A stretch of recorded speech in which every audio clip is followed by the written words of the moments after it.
잠시 세상에 내가 살면서 항상 찬송 부르다가 날이 저물어 오라 하시면 영광 중에 나아가리. 열린 천국 문 내가 들어가 세상 짐을 내려놓고 빛난 면류관 받아 쓰고서 주와 함께 길이 살리. 눈물 골짜기 더듬으면서 나의 갈 길 다 간 후에 주의 품 안에 내가 안기어 영원토록 살리로다. 열린 천국 문 내가 들어가 세상 짐을 내려놓고 빛난 면류관 받아 쓰고서 주와 함께 길이 살리.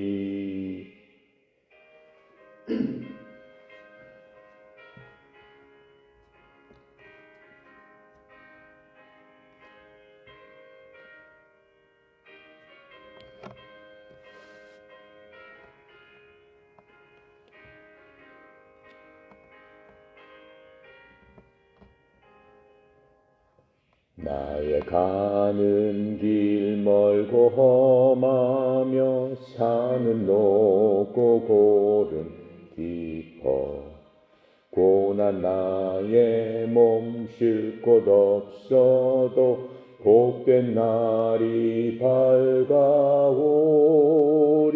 널린 천국 문 내가 들어가 세상 짐을 내려놓고 빛난 면류관 받아 쓰고서 주와 함께 길이 살리. 한숨 가시고 죽음 없는 날 사모하며 기다리니 내가 그리던 주를 뵈올 때 나의 기쁨 넘치리라. 열린 천국 문 내가 들어가 세상 짐을 내려놓고 빛난 면류관 받아 쓰고서 주와 함께 길이 살리. 아멘.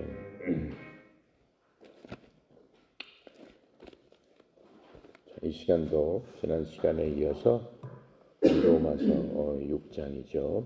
로마서 6장 우리 13절, 14절 이렇게 보면서 같이 공부하도록 하겠습니다. 13절 보겠습니다.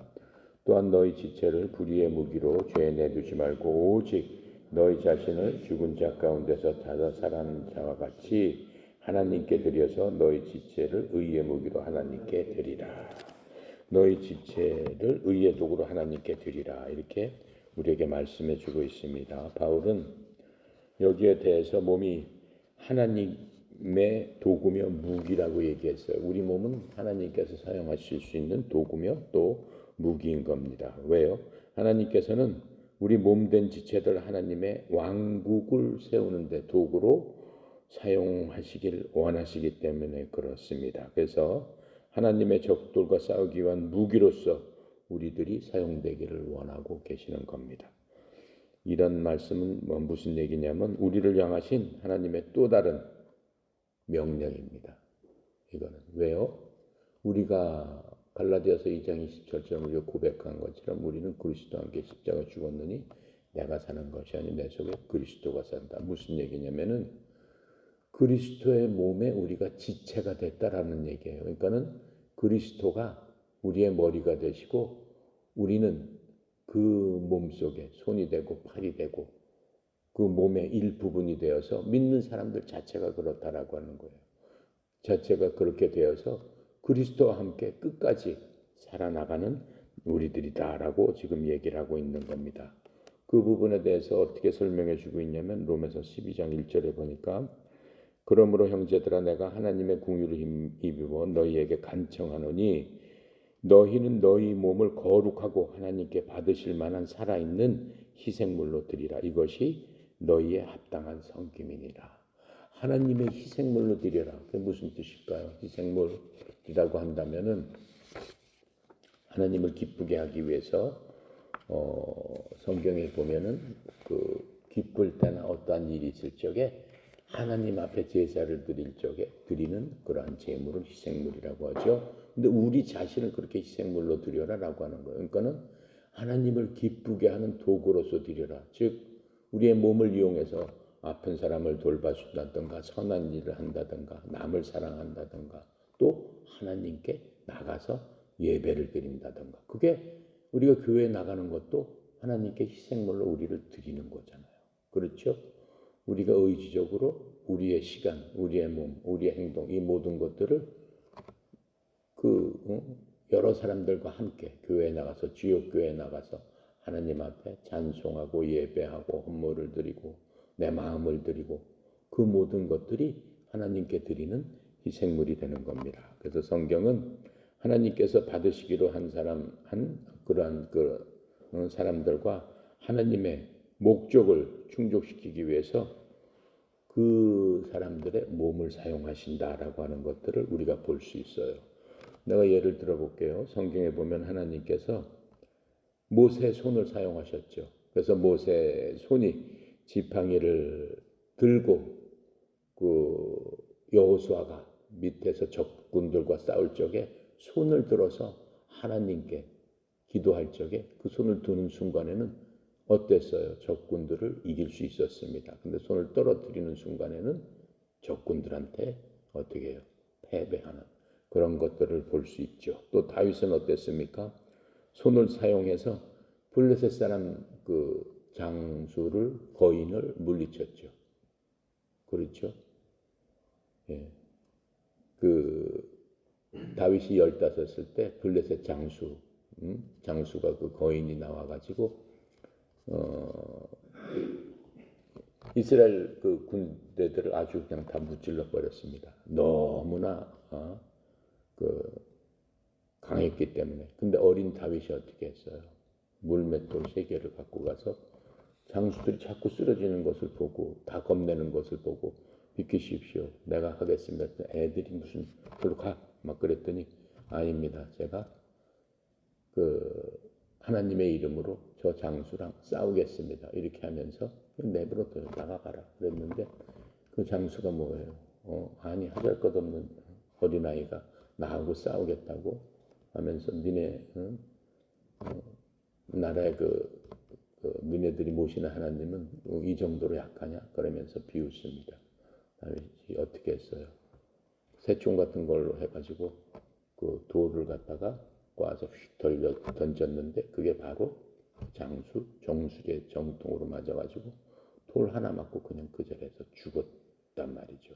하나님께서는 이렇게 다윗의 손을 쓰셨다라고 하는 것들을 우리가 성경에서는 얼마든지 볼 수 있습니다. 또 이 성경을 기록한 대언자들 있죠.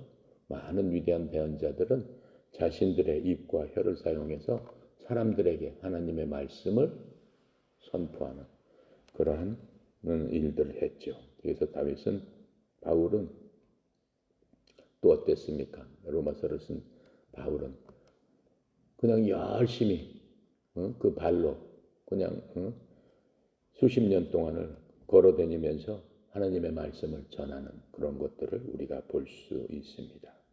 또 사도 요한은 어땠습니까?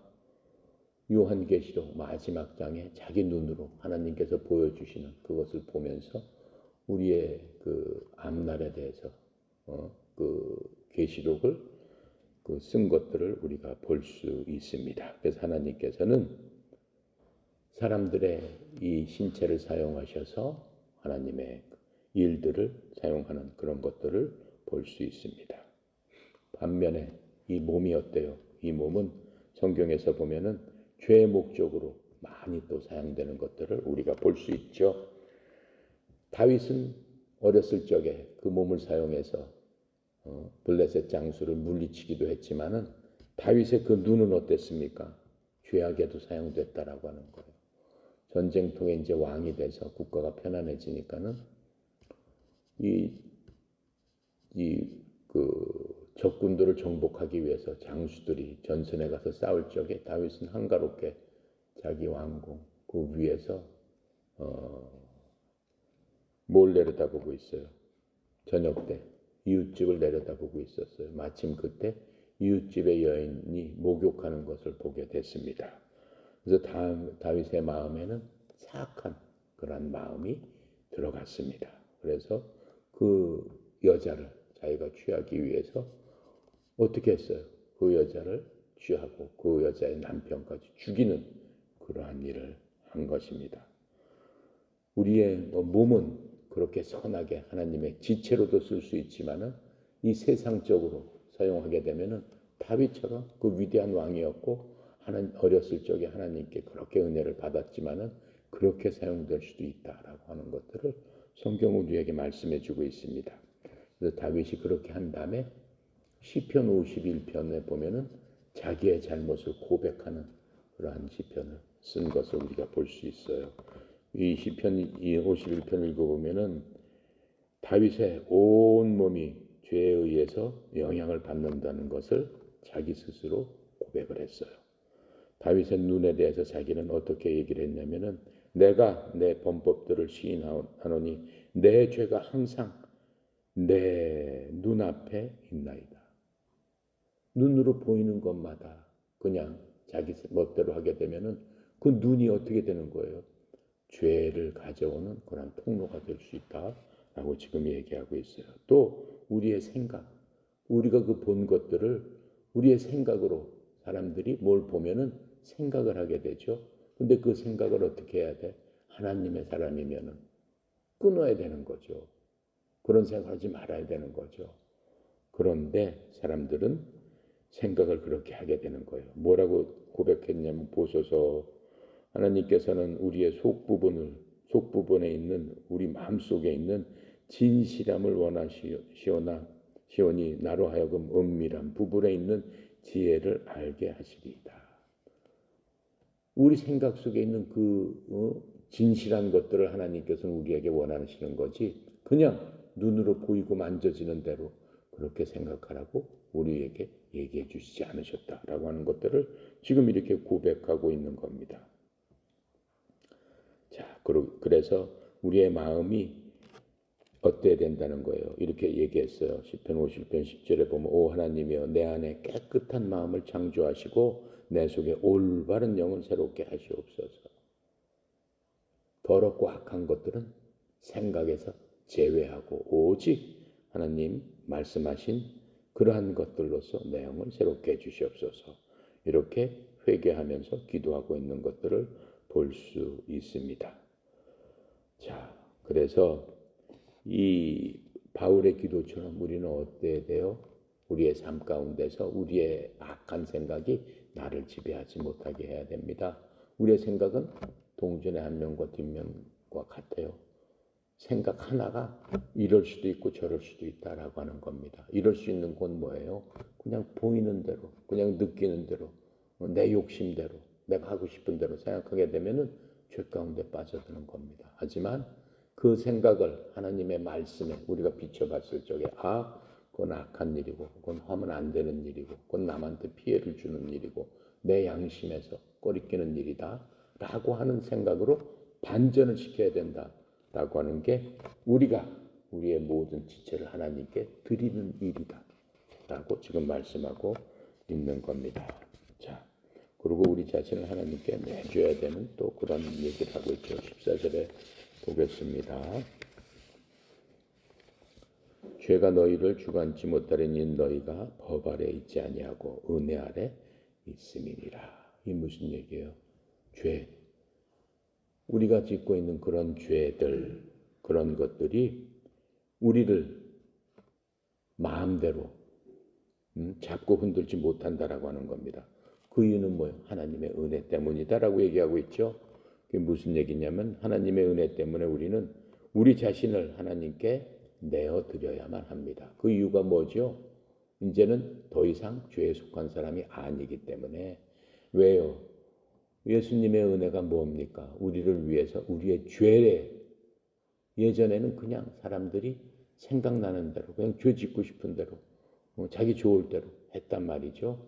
그래서 죄 가운데서 우리가 사로잡혀서 그냥 생각나는 대로 하는 자들이었지만은 그러한 모든 것들을 하나님께서 단번에 끊어주셨다. 예수님께서 우리의 죄를 위해서 십자가에 돌아가시면서 너도 나와 함께 죽었으니까 더 이상 이제 그런 죄 가운데 사는 너희들이 아니다 라고 해주신 바로 그 은혜, 바로 그것을 입은 자다라고 하는 거예요. 만약 우리가 그냥 그런 대로 살았으면 우리의 갈 길은 뻔하다라고 말씀하셨어요. 우리의 갈 길은 어디라고 그랬어요? 지옥밖에는 없다. 하나님과는 상관없는 그러한 자식들이 된다라고 말씀하셨어요. 하나님과 상관없다라는 것이 우리한테는 가장 불행한 일입니다. 우리는 항상 끝까지 하나님과 상관 있는 자들이 돼야 돼요. 왜요? 하나님께서 우리를 만들어 주시고 만든 우리를 끝까지 하나님께서 함께 하시겠다고 했으니까 그 말씀대로 따라가야 되잖아요. 그 말씀 버리고 반대로 따라가게 되면은 우리는 하나님을 다시는 볼 수 없어요. 하나님과 멀어지게 되는 거예요. 하나님과 멀어지게 되는데 그곳은 정말로 어둡고 힘들고, 그렇죠? 정말 실패의 장소로 들어갈 수밖에 없다라고 하는 겁니다. 그래서 우리가 이제 이런 은혜로 구원받았다는 그러한 사실이 우리에게 죄에 대해서 오히려 이제 구원받고 했으니까 마음대로 죄를 져도 되겠네.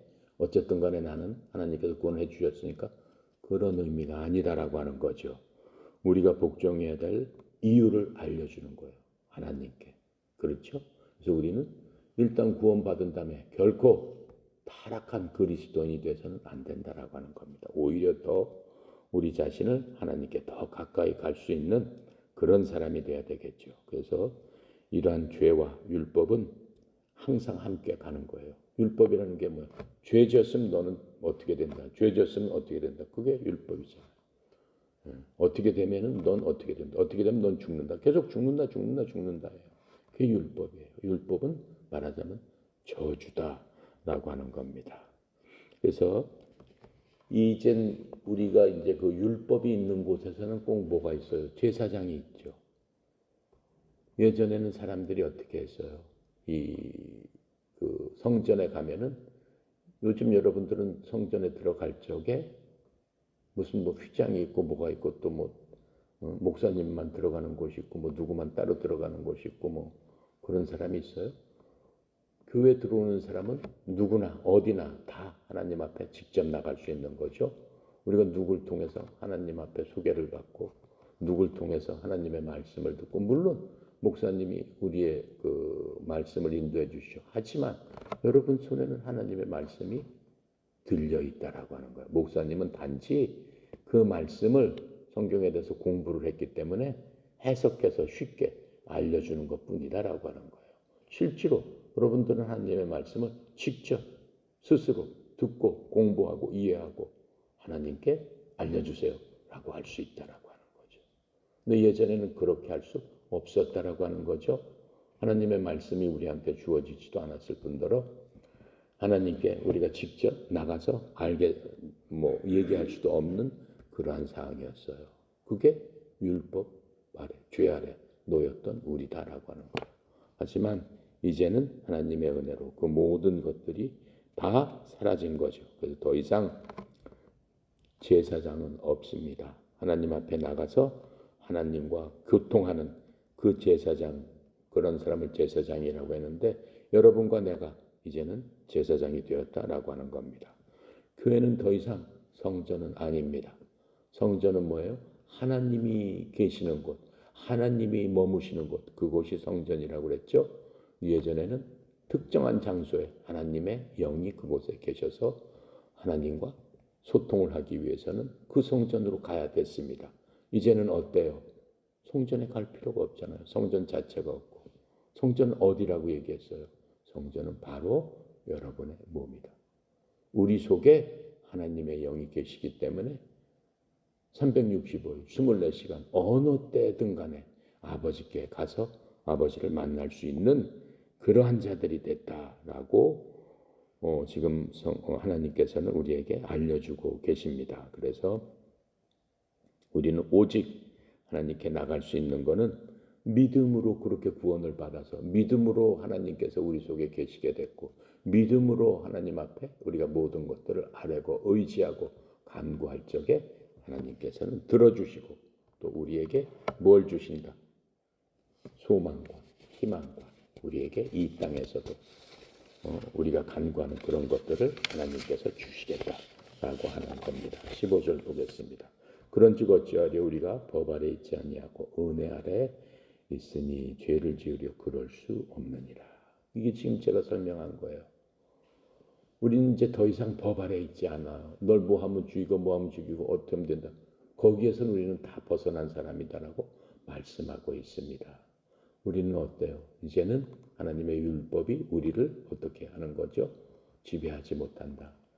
예전에 나는 죽었고 내 속에는 그리스도만 살고 계시고 나는 그리스도 안에 계시기 때문이다 라고 지금 말씀하고 있는 겁니다. 하지만 지난 시간에도 얘기했듯이 우리의 몸은 아직도 죄 많은 그곳에 속해 있기 때문에 항상 우리가 죄의 유혹에 또 이 세상의 유혹에 또 마귀 사탄의 유혹에 노출되어 있다라고 하는 거예요. 하지만 그것을 이기고도 남을 수 있는 뭘 주셨어요? 우리에게 주신 게 믿음이에요. 믿음. 그 믿음은 내가 의지적으로 온 게 아니에요. 물론 내 자유의지대로 하나님을 믿겠다고 하면은 그 다음부터는 하나님께서 우리에게 믿음을 더하여 주시고 하나님께서 때에 따라 돕는 은혜를 주시고 우리가 필요할 때는 이적도 보여주시고 기적도 보여주셔서 우리로 하여금 그 믿음이 더 강건할 수 있도록 성령님께서 도와주신다. 그런데 제일 중요한 건 뭐예요? 우리가 그 믿음을 더 강하고 굳세고 하게 하려면 하나님을 알아야 된다. 하나님을 알아야지 하나님께 나아갈 수 있죠. 그렇죠? 하나님이 뭘 좋아하시는지, 하나님이 뭘 싫어하시는지, 하나님이 뭘 기뻐하시는지 그런 걸 우리가 알아야죠. 부모님한테도 마찬가지잖아요. 부모님이 뭘 좋아하시는지, 뭘 기뻐하시는지 우리가 그런 거를 알 적에 부모님께서 어떻게 해요? 어머님, 아버지가 기뻐하는 일을 여러분이 하게 되면은 더 북돋아 주시고 더 용기를 주시고 더 할 수 있도록 여러분들을 서포트해 주시잖아요. 아버지 하나님도 똑같으시다 라고 지금 말씀하고 있는 겁니다. 자, 16절부터 20절까지는 하나님을 믿는 사람은 이제 자유로워진다라고 하는 얘기를 하고 있는 거예요. 우리가 구원받기 전에는 우리는 죄의 노예였습니다. 죄의 노예였어요. 그 죄의 그 대가는 뭐라고 그랬어요? 죽음이라고 그랬습니다. 우리가 죄를 짓게 되면은 죽게끔 돼 있습니다. 그 결과가 사람이 죄를 하나도 안 지면 결코 죽지 않아요. 죽을 수가 없어요. 그런데 성경에서는 사람은 어떤 사람도 안 죽는 사람은 없다고 그랬어요. 그러니까 모든 사람은 죄인이기 때문에 그렇다라고 얘기를 했습니다. 그래서 죄가 우리를 그냥 갖고 놀았어요. 모든 사람을 다 죽여버렸어요. 그 사람이 가장 무서워하는 게 뭡니까? 죽는 게 가장 두려워하지 않습니까? 그런데 이제 더 이상 그 죽는 것이 그리스도인들을 꼼짝 못하게 하지 않는다라고 하는 겁니다. 왜요?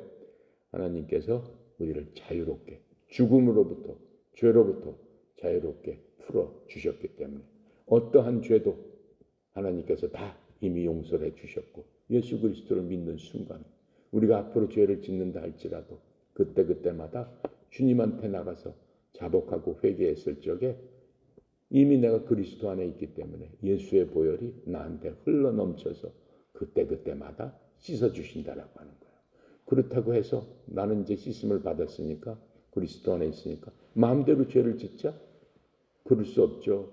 그런 생각도 나지 않아요. 그리스도 안에 있는 사람은. 왜요? 우리는 그리스도의 믿음으로 살기 때문에 예수님께서 생각하셨던 그 생각이 여러분과 내 속에 꽉 차 있는데 무슨 엉뚱한 생각이 나겠어요? 무슨 죄 짓고 싶은 생각이 나겠어요? 그렇죠? 진실된 그리스도인들은 죄를 지어라라고 해도 죄를 지을 수 있는 마음에 그러한 그 소원이 없습니다. 예. 시편 1편에 보면은 복 있는 사람, 예수님 믿는 사람은 죄의 자리에 서지도 않고 앉지도 않고 죄와 같이 걷지도 않는다. 그게 복 있는 사람이다. 그래서 항상 시냇가에 심은 나무처럼 물이 마르지 않는다라고 해서 그게 무슨 얘기예요? 그리스도 안에 있기 때문에 예수의 생명이 마르지 않는 그런 자다. 그래서 항상 풍성한 열매를 맺고, 그렇죠?